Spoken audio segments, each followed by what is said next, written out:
Morning everyone, welcome in Dhyavati Modi Public School. This is your EVS class and today we will discuss lesson 13 our earth. हमारी पृथ्वी क्या होती है आज हम इसके बारे में बताएंगे. The earth is our home. अर्थ पृथ्वी हमारा घर है. It is round like an orange and move around the sun. ये गोल होती है ऑरेंज की तरह, ऑरेंज संतरे की तरह, एंड ये सन के चारों ओर घूमती है. अराउंड मैंने चारों. It is made up of land and water. ये किससे बनी हुई होती है? लैंड से और वाटर से, ज़मीन से और पानी से.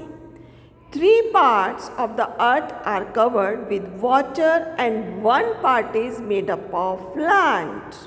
अर्थ के 3 भाग जो होते हैं उस पर पानी होता है और एक पार्ट जो है वो लैंड है, ज़मीन है जिस पर हम सब रहते हैं. The earth is also known as the blue planet because it has more water than land.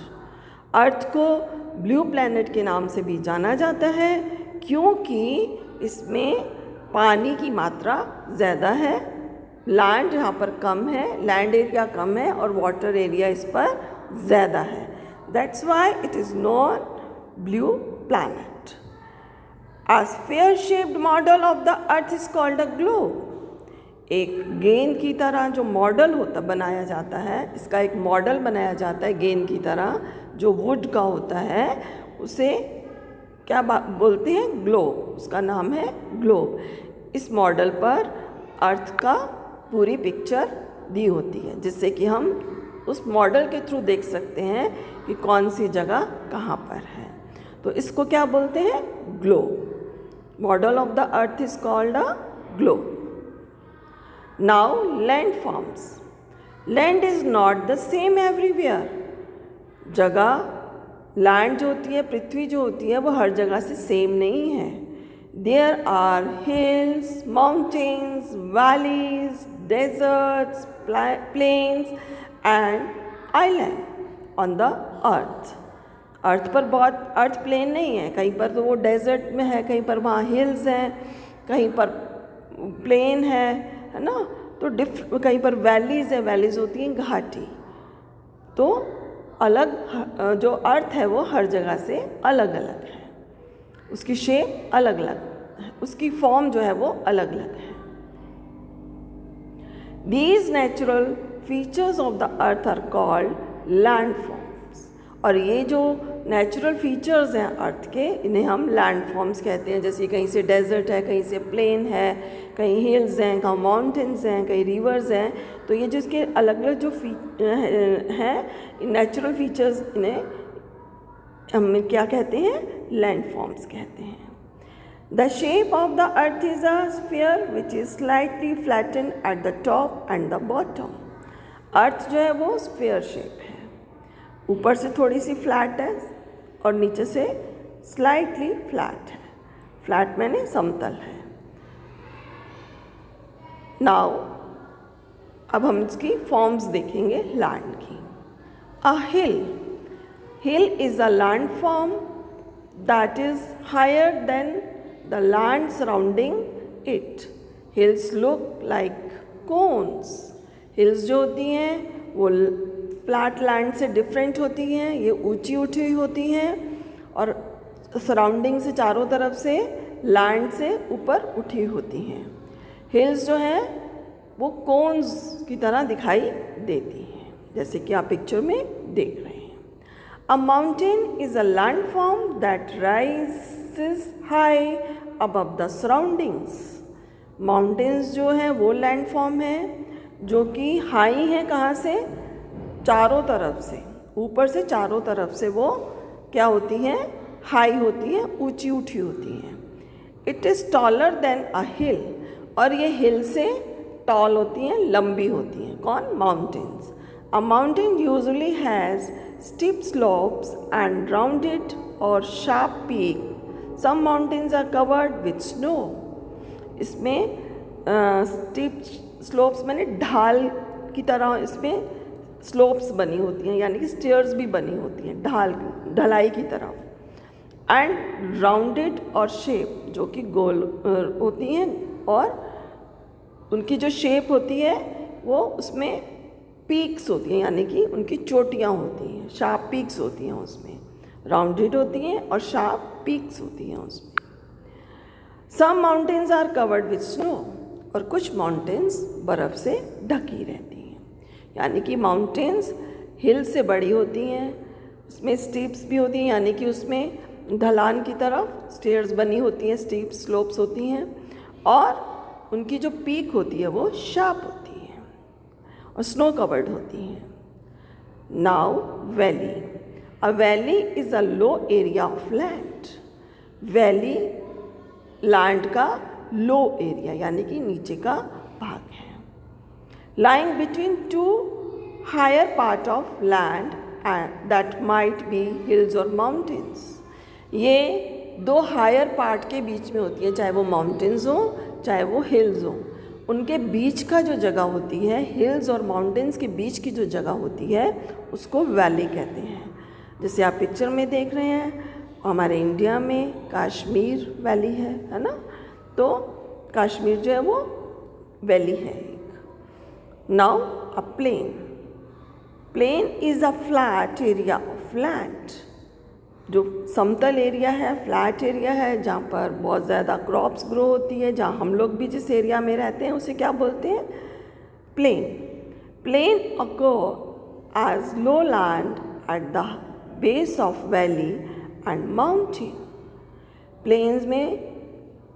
Planes वो लैंड एरिया है जिसका बेस जो है वो वैली एंड माउंटेन्स, ये वैली और माउंटेन के बीच का जो एरिया जैसे प्लेन होता है वैसा है। People grow crops and fruits in plains. लोग यहाँ पर क्या उगाते हैं? फसल उगाते हैं और फल उगाते हैं। तो प्लेन्स क्या है? फ्लैट एरिया होता है, ठीक है, उसको क्या बोलते हैं? Plains. A desert, desert is a large region that receives very little rain each year. Desert जो होते हैं वो लार्ज रीजन है जहाँ पर बहुत ही कम बारिश होती है। It is covered with sand and rocks, और ये किससे कवर होते हैं? रेत से, और रॉक्स मीन्स पत्थरों से। Very few plants like cactus and animals like camel live in the desert. यहाँ पर बहुत कम प्लांट्स होते हैं, जैसे कैक्टस है, एनिमल जैसे कैमल है, जिनको कि बहुत कम पानी की ज़रूरत पड़ती है, वो ही यहाँ पर प्लांट्स ग्रो करते हैं और एनिमल्स सरवाइव करते हैं। तो कौन से हैं? कैक्टस प्लांट है और कैमल जो है वो एनिमल है। An island is an area of land that is surrounded by water.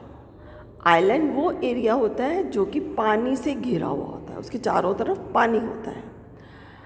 Island are found in most water bodies.